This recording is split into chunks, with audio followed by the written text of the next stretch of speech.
This is Dorie Clark, and I am here on behalf of Newsweek. This is our weekly interview show, Better. I am here with Aubrey Marcus, and we are going to be talking today about how to optimize your life. Aubrey, welcome. Thank you. Happy to be here. Excellent. So great to have you here. So, Aubrey is the creator, the writer of the book Own the Day, Own Your Life. It's a New York Times bestseller. And he is also the founder of the very successful multi-deca $1 million company On It, which is a supplements and wellness company. So, Aubrey, a question that I have for you, and I'm curious about your answer to this. You say from your book, Own the Day, to live one day well is the same as to live 10,000 days well. To master 24 hours is to master your life. Can you talk a little bit about what you mean by that and what it actually looks like for people to be mastering their life? I think oftentimes we have too long of a time span that we're trying to measure ourselves by. We're so worried about the top of the mountain that we forget about each step that's necessary that we have to take. There's a old maxim that says, he that would move a mountain first begins by moving small stones. So the process of walking up the mountain is the process of taking each individual step with intention, with clarity, knowing where you're going and knowing how to do it. And so I think it's really reminding people that don't worry about everything else. Don't worry about the 40 days. Don't worry about how many pounds you want to lose or how much muscle you want to put on or what you want to overcome in your own life. Just worry about doing this day right. In fact, worry about doing this hour of this day right. In fact, worry about doing this very first thing when you wake up right, and then go to the next thing, and then go to the next thing. It really allows you to be a lot more present, still knowing where you want to go, having your intentions, but following each step and then just surrendering yourself in the moment to these action steps, which is going to yield you where you're ultimately heading to go. I think that's really powerful, Aubrey. Thank you very much. And I just want to say hello to everyone who's tuning in and joining us live. Please feel free to type into the chat box and let us know who you are and where you are calling in from. We have Minx in Oakland. We have Dennis here. We have Janet. Maria's here from Spain. This is great. We have Alex and Hadi and Kim. So please feel free to type in and say where you are, and also any questions that you have for Aubrey, because we would love to hear from you. So, Aubrey, I'm actually curious to the point about taking control of our day and mastering what we can control. Certainly, a phenomenon that gets talked about a lot these days in entrepreneurial circles is the morning routine, the morning rituals. What does yours look like? Out of curiosity, what are the key cornerstones of your day and how you get yourself off to a good start? Well, we have to understand what happens when we sleep. When we sleep, we're actually perspiring sweat from our body oftentimes, but we're also in our respiration cycle, we're breathing in dry air and we're expelling very moist air because we're a water-based organism, really. I mean, most of our body is made up of water, over 70%. So every time we breathe, we're losing water. So the first thing you have to understand is we wake up dehydrated. And we've lost a pound or two of water overnight. All of us have, just from breathing. And depending on the environment, how dry the air is that you're breathing in versus how wet the air is that you're expelling, you're going to lose more water. So the first thing is very simple. Like, we got to get water back, but we're not a freshwater organism. We're a saltwater organism. We have all those electrolytes. So getting that salt back and those electrolytes, those minerals back into our system is also equally important, because if we're expiring mineral rich water and respiring mineral rich water but not bringing in anything but distilled water, we're going to lose minerals over time, and that's going to be a challenge. So the first thing I recommend is called the morning mineral cocktail. It's 12 ounces of warm water with some Himalayan sea salt, which is just a great pristine version of sea salt. Sea salt has tons and tons of minerals, over 65 different minerals. So get those minerals back in. A splash of lemon juice has bioflavonoids, a couple different things, of course, vitamin C, as we all know, and mix that together and drink that first before you have your coffee, before you have your food, before you have anything. So that's step one. Step two is movement. We want to start our circadian rhythm. So you don't have to move a lot, just kind of get the body moving around. I know a lot of us like to shuffle and sluggishly move our way through the morning, but if you want to get your day started right, get a little bit of movement in, do some stretching, hit your down dog, hit a couple push-ups, at least fold over and kind of stretch out. It's not a workout, it's just movement. And that's going to start your circadian rhythm, get the body woken up and saying, all right, I'm ready for the day. The third thing also pertaining to the circadian rhythm, that wake sleep cycle that we want to optimize, is get some light. And ideally you get sunlight on your skin. Now we have photoreceptors not only in our eyes, but in our skin, in our inner ears. So exposing your body to a little bit of light, that's going to do a lot more than rushing immediately to that, adrenal stimulant, which is coffee. You can go to that later, go to that when you need it. I'm a coffee drinker myself, but getting these three things started is really going to help. Yeah, that's really fascinating, Aubrey. Thank you for sharing that. And I just want to say hi to some of the folks who are tuning in live. We have Debbie from New Jersey. We have Jimmy from Oregon. We have Irina from Belarus and Maria from Spain. So it's a wonderful assortment of folks. Thank you for joining us. And please, if you've just joined us, type in your name and location in the chat box, as well as your questions for Aubrey Marcus. Aubrey is the writer of the New York Times bestseller, Own the Day, Own Your Life. Now, Aubrey, you are also the founder of Onnit, the company, the supplements company. And I am curious, can you talk a little bit about how you found your calling in terms of the world of optimizing fitness and wellness? Like how did you find yourself on that path to begin with? I don't remember a time where I wasn't on that path. And that's the interesting thing. I was always interested in performance. And, that starts with sports for a lot of us when we're young. I was a competitive athlete, but I was competitive at, chutes and ladders. I was competitive at snail trail at 3. I was always trying to get an edge. And my family had a lot of healthy competition in everything that we did. So I had 3 older stepbrothers, ultimately 3 younger half sisters and a younger half brother. I had a huge family, and a lot of people would come over to play games and experience a lot of different things. And so I was always trying to optimize my performance. Now it was play when I was younger, but as I started to get older, it starts to get more serious, perhaps not in the realm of physical competition. A very select few of us actually have our vocation pertaining to an actual sport or physical activity, but mental acuity and mental activity. And so it was a natural transition to say, all right, how do we get the most out of our mental performance, our emotional performance, and also our physical performance? Because even though we might not be getting paid for it, we still care about when we go out and play tennis with our friends or hit that beach volleyball game. We want to be at our best. So I really wanted to create something that would support everybody who's trying to be, as the name says, on it, be at the very best they can possibly be. And this was, a background that I'd had growing up, understanding that input equals output. The food that I have, any supplements that I took, this could affect and modulate performance, and just put this together. And really the secret of Onnit is I made a company full of all the tools that I wanted. And it just so happened that millions of other people wanted the same thing as me. Love it when that happens. That is fantastic. Yep. So we have some great friends here. Sylvia is here from Toronto, Sarah from Austin, Jean-Louis from Toulouse. We have Ahmet from Ankara.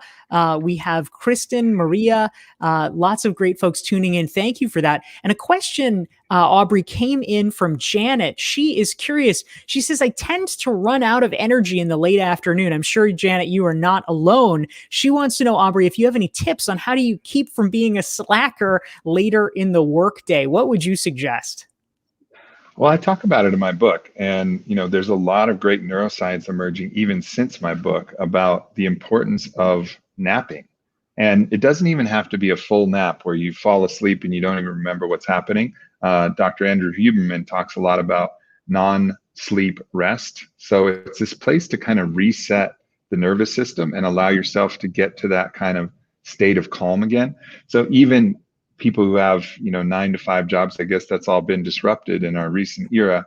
But even if you do, and you have to go to an office, there's time to eat for 30 minutes. And then, especially if you bring a good healthy lunch with you, and then go to your car and just, put on some relaxing music, some headphones, lean back in your seat, and just give yourself a chance to rest. I think we all have this mentality of go, go, go, go.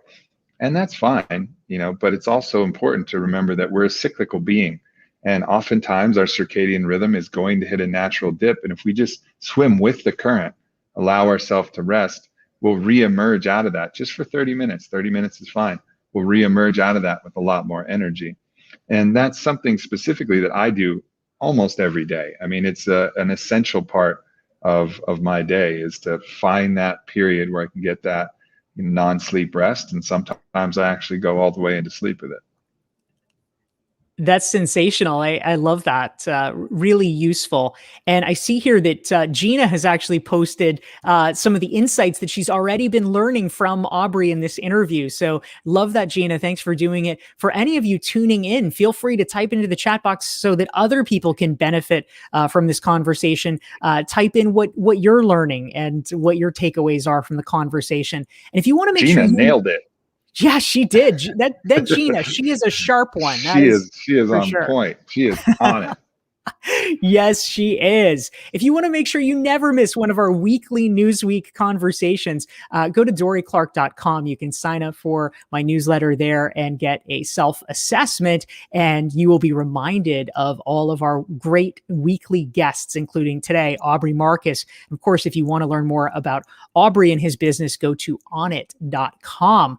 Now, Aubrey, obviously, the thing that's kind of on everybody's mind over the past year is, oh, gee, we're in the middle of a pandemic, and hopefully we're, God willing, coming out on the other side of it. But this has been a very disrupted year. You, as someone who has expertise in life and work optimization, what have you seen and noticed during the pandemic? What is it that people are doing right and doing wrong in terms of staying sane during this time? I see kind of two different directions that first of all, let me frame this by saying that any external, the collective threat, any collective challenge is going to create an adaptation. It always does. So the adaptations that people are making are either sometimes the threat and the pressure is too much, and people are actually, retracting and retracing and going backwards in some ways. And sometimes people are forging new strength, and new different opportunities are coming from these different challenges.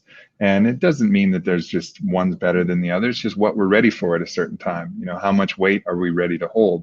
And there's been a lot of weight in the collective, and I have the deepest sympathy for everybody who's had to hold that weight. The people who I've seen really thrive in this environment have doubled down on the really important things for a human being. And I think largely that's community.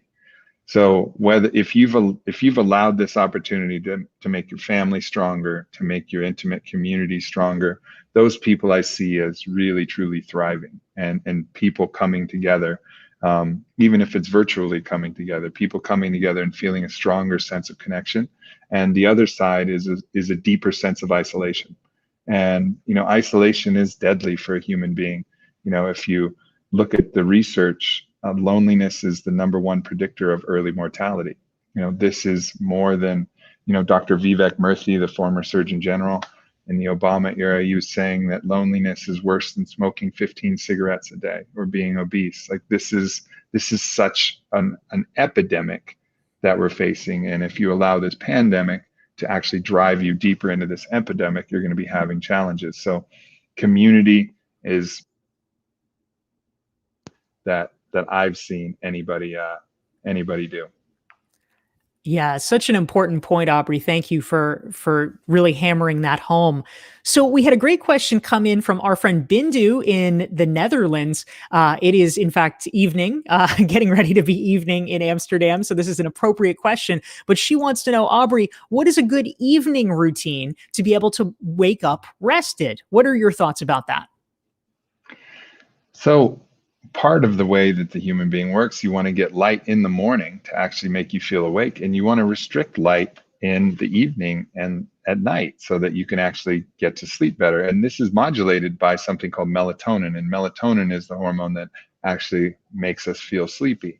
Now, there's melatonin supplements if you have to work late on your computer, or you're going to get that blue light, that artificial light, because the artificial light that we have is very much like the sunlight. It tells the body we're in the daytime, it's time to be awake. So restricting some of that blue light is one important factor, and also keeping your nervous system on a kind of in a calm state is important. Obviously, drinking too much alcohol, eating too much food late, these are things that are going to be disrupting sleep. So finding that kind of calm place, reading is great.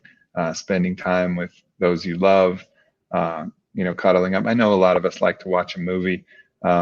That's relaxing often depending on the movie, but the light that's actually coming in can be detrimental. You can get blue light blocking glasses. It's going to change the hue of the film. So Spielberg wouldn't be too happy about that, but it's a functional way to make that happen. But ultimately, we want to restrict light and kind of slide into sleep without too much intensity and excitement that might come from, doing things that are too basically bring the nervous system into a heightened state.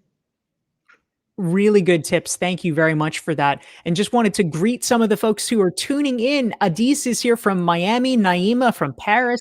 We have Natalia from Poland and Chantal from Geneva, all joining us live.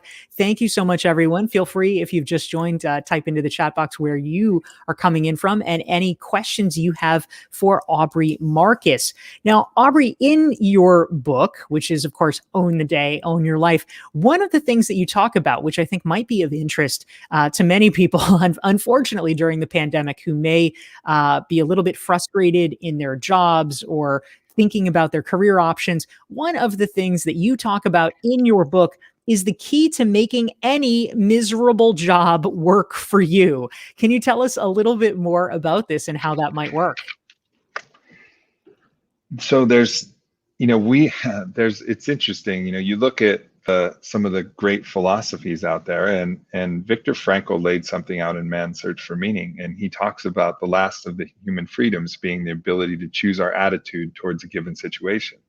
So much of what you can do in a challenging work environment is choose your attitude. You can decide, this is my challenge today, this is my resistance today, this person is going to be in some way irritating, this person is going to be in some way challenging. How am I internally going to respond to this challenge? So they become the diamond grindstone that's sharpening the sword of your psyche. And that simple shift in mindset can make a big difference. So mindset is number one. The other one is really try to cultivate your environment in the best way possible. Find ways that you can have essential oils, perhaps, that can change the scent depending on your desk situation, depending on what you have. Create as much of a environment around yourself that is nourishing as possible, and really have clear boundaries. I mean, I think a lot of times we accept more than we need to accept. We're here to do a job, and if we can put up clear boundaries about communication that we want to have with other people, and we don't have to do this with anger, just say, I would appreciate that I go here and I focus on my work and I'm not disrupted. And also, if you're receiving something, instead of, going around and maybe in certain cases you have to go talk to HR and do that. But oftentimes, if you just lay up, if it's not that severe, you just have a clear conversation, talk about boundaries. Most people are going to be amenable to that. And if they aren't, perhaps whatever consequences come are the consequences that need to come. So really, have some strength and have some courage to really own your own boundaries, own what you're willing to do, and change your attitude about the things that you cannot change, and really use those as a tool to drive you to be better internally.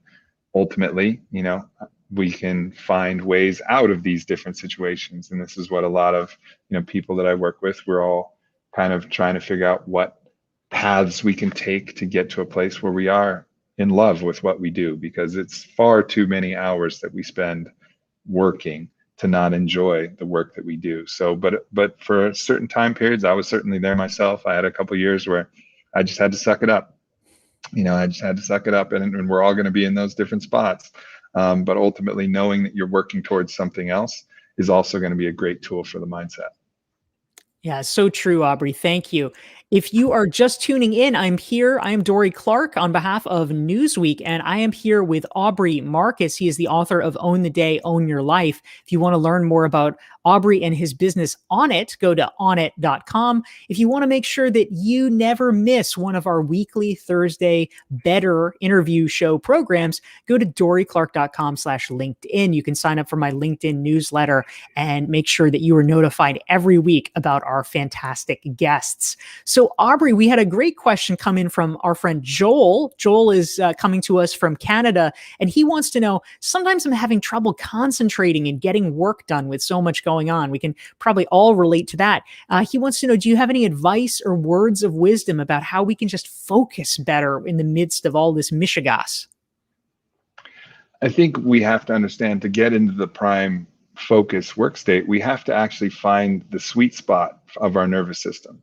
And oftentimes we think that a more hyper nervous system, being more alert and aware, and that's going to drive our focus. But oftentimes it's the opposite. Oftentimes we're too excited. We have too much going on. We're too distracted. It's difficult to drop into what we're doing. As soon as we start to write something, we're thinking about what's happening on our phone. We're thinking about something else. I actually can fall in this category. So actually dropping my nervous system is something that's really, really helpful for me. And there's tools that you can use.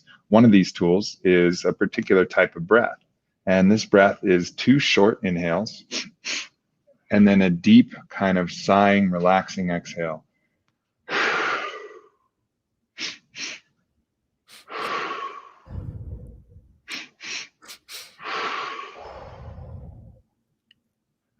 And you feel yourself kind of relax into this more calm state. And that might actually drive you into that sweet spot that you're looking for, instead of reaching for more coffee or reaching for something else. Now, if you're actually the opposite and you're a little bit too sluggish, you can change that breath and have a longer inhale and a shorter exhale. And so actually what we're doing is we're getting to the mind via the nervous system. And this is a reliable way to get there, understanding that we have to find that zone. So for Joel, just recognize that it sounds like, to me, it might be helpful to do that first breath, 2 short inhales, a long exhale, and get yourself in a calmer state. And that calmer state will drive your focus and allow you to get into your work. So helpful. That's great. I have to say, we have been doing the Better interview program for Newsweek since August, and this is the first time we have ever had a breathing demonstration on it. This is fantastic. Thank you. I love it, Aubrey. Of course. Yeah. Is there a special term for the different types of breathing? Is there, like, if anyone wanted to Google it? There's lots of different terms for all the different types of pranayama. It's not really that important. Really, just there's good research. And if you want to look more deeper into the research, again, Dr. Andrew Huberman does a great job of talking about how to modulate the nervous system to affect the mind. So I would look into Dr. Andrew Huberman's work, and you can point to all the clinical research that shows how these type of breaths through the vagus nerve, through other different faculties, start to change our physiology. Love that. Thank you very much. And another great question came in from Annette. Annette is in California, and she is curious, Aubrey. She says, I love the performance tips and strategies. Do you recommend any specific devices or apps for sleep or physical fitness in terms of data and feedback? What is your perspective about any good apps out there? Well, I think for sleep, you really either want the Whoop watch or the Oura ring. And I sleep with the Oura ring. I don't like the idea of sleeping with a watch on. And I think sleep is one of those things that it's difficult to really know what's happening unless something is tracking it. We actually have a pretty good idea about how active we were. It is sometimes effective for people to gamify it. How many steps did I take? What was my activity today? And you can share it with your friends. I actually don't use any tracking devices when I'm in the day, because I know what I'm doing in the day. I know if I've been sitting around and not moving around. I know if I've been really active. But at sleep, when I'm sleeping, I'm not sure exactly what's going on. What's my deep sleep? What's my REM sleep? How many times did I wake up? So I wear the Oura ring. That's OURA, and it tracks it really well. It also gives you your HRV, which is a sign of how actually rested your body is and how ready you are for a hard workout or a big work day. So it gives you a lot of metrics that you can look at: your resting heart rate, different things to measure and see, all right, what did I do last night? What did I do? You know, how did I create this environment that gave me such good sleep? And all of these metrics, you can start to really play with it because you have some data to work with. So I would really recommend that. The other apps, they can track your movement and things, but they won't be able to really tell you in detail if you just use the apps that are on your phone or download something. You really want a wearable device. And so again, Aura or Whoop are the two solutions for that. Really helpful. Thank you very much, Aubrey Marcus. And we are slowly winding down. We probably have time for just one or two more brief questions. I will mention that if you have been enjoying this conversation, please hit the like button and please hit the share button so that your friends and colleagues on social media can benefit from Aubrey's insights as well. Again, I'm Dorie Clark here with Aubrey Marcus. He's the author of Own the Day, Own Your Life. He is also the founder of the company On It. So, Aubrey, I'm curious. One of the other points that you mention in your book, Own the Day, Own Your Life, is the secret to getting yourself to do anything you don't want to do. I'm sure in the midst of COVID, many of us are kind of feeling this way. What are your thoughts or quick tips about how we can motivate ourselves better? I honestly think we have to recognize how powerful we are.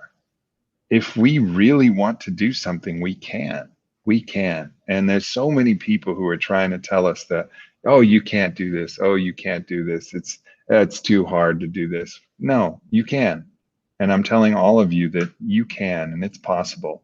Just as you can wave your hand right in front of your face for no reason at all, or snap your fingers, you can make that decision. You can choose to do it. And it's a skill I call mental override. I talk about it in chapter 2 of the book. And no one I've ever seen is better at that than Olympic skier Bodie Miller, who was my friend and founding partner and On It. He is able to just put himself in a situation where he didn't give himself any options, any outs. And one of the ways that I encourage people to practice this is with the cold shower. You know, you're sitting in there, there's tons of benefits for the cold shower, for your stress hormones, for, you know, all different aspects of your physiology, but it's difficult. All you have to do is turn that knob from hot to cold. All you have to do is control your hand, turn it in, stay in there. But we'll have all of this resistance come up. So take the perspective of the witness, watch yourself in all your resistance and say, I am stronger than all of that. And here, watch me go. And it shows you how powerful you really are. And as we build that trust in ourselves and that belief that we are that powerful, watch out, because then we're really unlocking our true superpower, which is the ability to decide something, to choose something, and to do it.